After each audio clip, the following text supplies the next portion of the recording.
massacre. China has announced what it calls the Air and Sea Combat Readiness Patrol to be able to defend against Taiwan. This in response to Biden comments about defense of Taiwan. The U.S. is decrying the visit of UN's High Commissioner for Human Rights, Michelle Bachelet, visit to talk with China's President Xi Jinping. And UK Prime Minister Boris Johnson says time to move on from Partygate. He says his visits to parties were brief and that he tried to show appreciation for government efforts and show leadership. In San Francisco, I'm Ed Baxter. This is Bloomberg. Right, Brian? All right, Ed, thanks very much. Time now for the media review from the South China Morning Post. They're featuring this story as one of the top stories. That Mark Lambert at the U.S. State Department says that a more secure bond among Washington, Tokyo, and Seoul is critical for shared security and common interests. The remarks, which came after President Biden returned from his trip to both nations, reflects the White House driving to fortify U.S. alliances throughout the Asia-Pacific. From Dow Jones, Bain Capital is preparing to pitch its next Asia-focused buyout fund to institutional investors. This one is likely to raise at least $4.65 billion for the vehicle, according to sources at the Wall Street Journal. And from the Financial Times, the Bank of America suspended equity trading with Siganti in 2021 over concerns related to blocked sales. Citi made a similar move, though it continues to trade with the hedge fund in other financial instruments. And that's a look at the media. Rashad, back to you.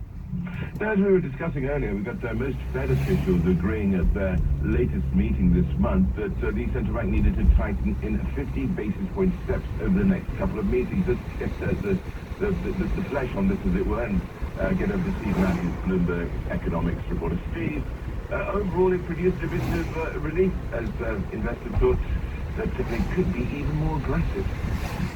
Yeah, I think that's exactly right. In this case, the news in the minutes was, the dog that didn't bark. There was a great deal of fear, and there was a lot of talk in the markets in the last couple of weeks about a 75 basis point hike. And Jim Bullard of the St. Louis Fed had sounded, somewhat enthusiastic and was talking about what happened in '94 when Alan Greenspan did that kind of a hike, and it led to a long expansion. And so I think there was a lot of fear that they could be even more aggressive, and instead what you got was, yes, they're committed to 50 basis points in the next two meetings in June and July. Yes, the minutes said they're going to move expeditiously, that's kind of the word of the moment, to a neutral rate, meaning neither restrictive nor stimulative, which would be about 2.5%. But what happens after that is not clear at all. I mean, the minutes suggested that there would be interest in moving to a restrictive rate, a higher rate, if that were necessary, but there are also risks, and the course is not at all clear. So it was pretty open-ended. If you're fearful that they were on a course just to raise rates and nothing would stop them, this was reassuring. And if you believe in the Raphael Bostic view that they're going to pause in September, there's nothing in this that would stop you from believing that. Yeah, there was also some thinking, just generally about traders looking beyond the rate hikes. And it seems like if you read Vince Signorella in the Markets Live blog, he noted that although the Fed raised its inflation forecast in the shorter term, it lowered it for 2023 to 2.5% and 2.1% 2024. If you put all that together, it kind of suggests that that the next three rate hikes could be the end of the tightening cycle. I don't know if you see it that way, but that might augur for a rally as well. Yeah, that's certainly a scenario, and although I would not put a great deal of stock into the Fed staff forecast. Yeah, it's not easy to get those things right. Yeah. Last September, they were saying that we were going to have inflation of less than 2% this year. That turned out not to be quite right. So you got to give them a little bit of leeway, though. Steve, I mean, they didn't predict a war in Eastern Europe, did they?